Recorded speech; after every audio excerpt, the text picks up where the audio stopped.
Kyle Rittenhouse has been found not guilty on all 5 charges he faced over the deaths of 2 racial justice protesters in 2020. The 18-year-old was shaking as the jury read out their verdicts, and he collapsed as he was acquitted. As to the 5th count of the information, Gage Grosskreutz, we, the jury, find the defendant, Kyle H. Rittenhouse, not guilty. The charges against him included first-degree homicide, and he faced 17 years in jail had he been found guilty. He was charged over an incident at a protest sparked by the police shooting of a black man. Rittenhouse, who was 17 at the time, claimed he was acting in self-defense.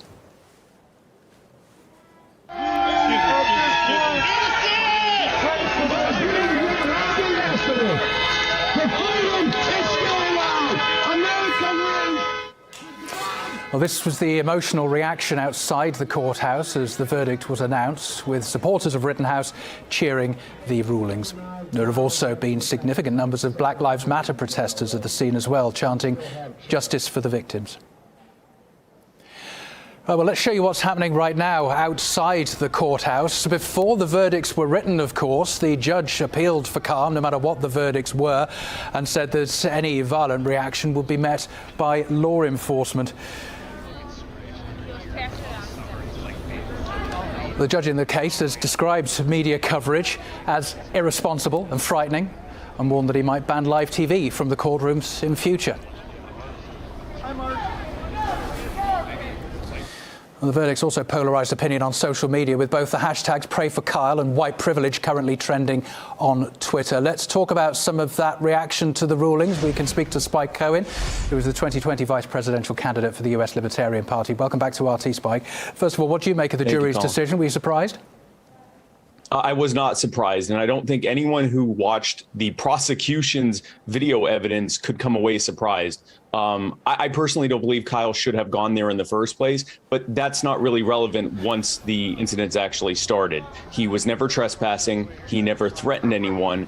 There were other people that attacked him or hit him or kicked him as well that he didn't shoot. There were only 3 people he shot at. Someone who chased him into a corner and threw something at him, someone who hit him in the head with a skateboard, and someone who pointed a gun at him.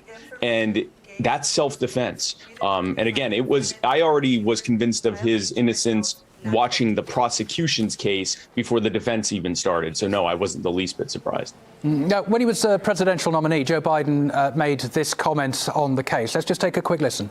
Yep.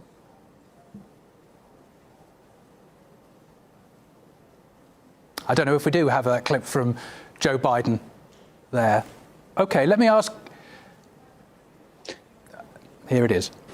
Well, look, I don't know enough to know whether that 17-year-old kid, exactly what he did, but allegedly he's part of a militia coming out of the state of Illinois. Have you ever heard this president say one negative thing about white supremacists? Have you ever heard it? That's the reason I got back in this race, because of what happened in Charlottesville. Hey, how do you see that? Was that an acceptable thing to say?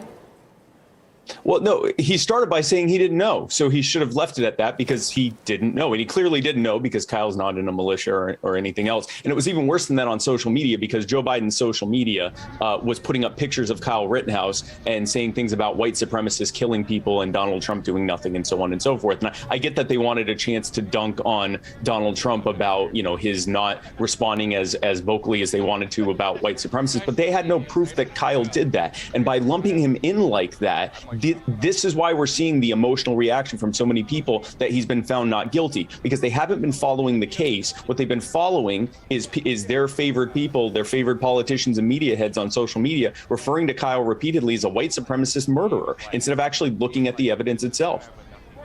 And in terms of some of the comments that have come off the back of this and some of the reaction that we might now see over the weekend, because, of course, the polarization here, it's a triple threat, isn't it? It's not just political, it's not just left and right, it's also racial division in society, and there's also the question about America's gun laws as well, using an assault rifle in supposed self-defense. How do you see those 3 things influencing the reaction across the weekend and perhaps beyond?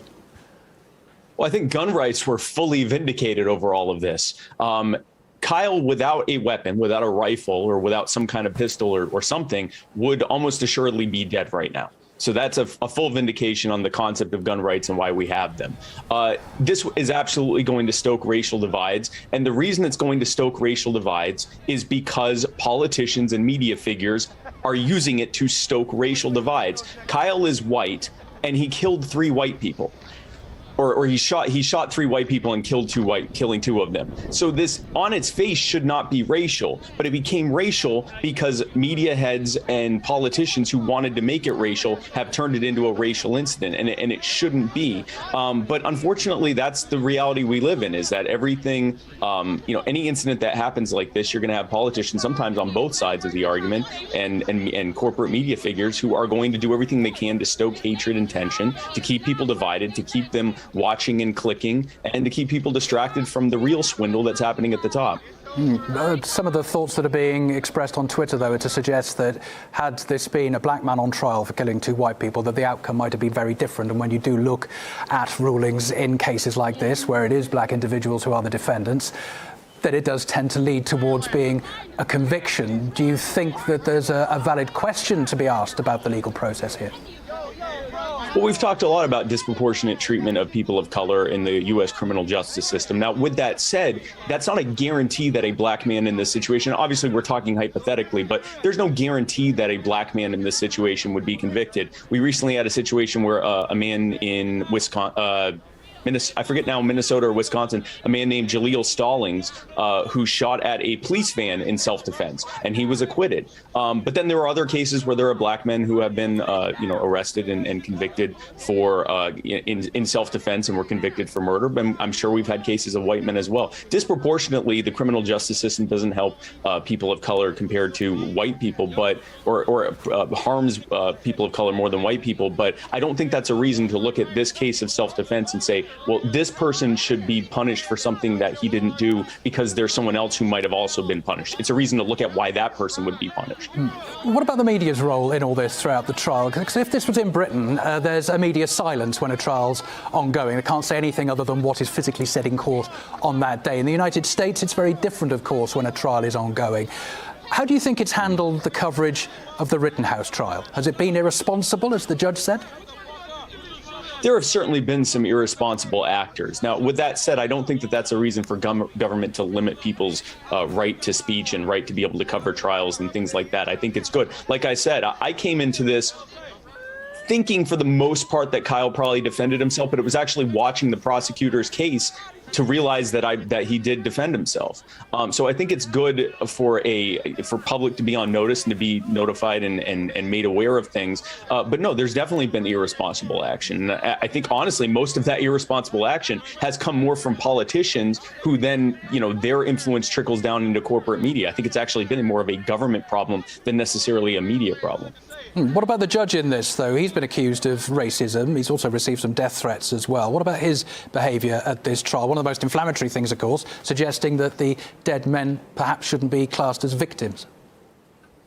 Well, I believe the reason he said that was because it hadn't been determined yet if they were the victims here or if Kyle was the victim who defended himself. So I don't know if that's, a departure from how other judges would handle it. But when I heard it, I thought, well, yeah, that's what the whole case is about. We're deciding who's the victim here. Was Kyle the victim who defended himself, or were they the victims who were murdered by Kyle? So like I said, I don't know if that's far of a departure. I have heard accusations of racism. The only thing I ever heard was that he had "God Bless America" as a ringtone. And I think he made a joke about Chinese takeout or something like that. Other than that, I really don't know. I mean, there may be proof that, this judge is racist, but I never actually saw why people were saying that.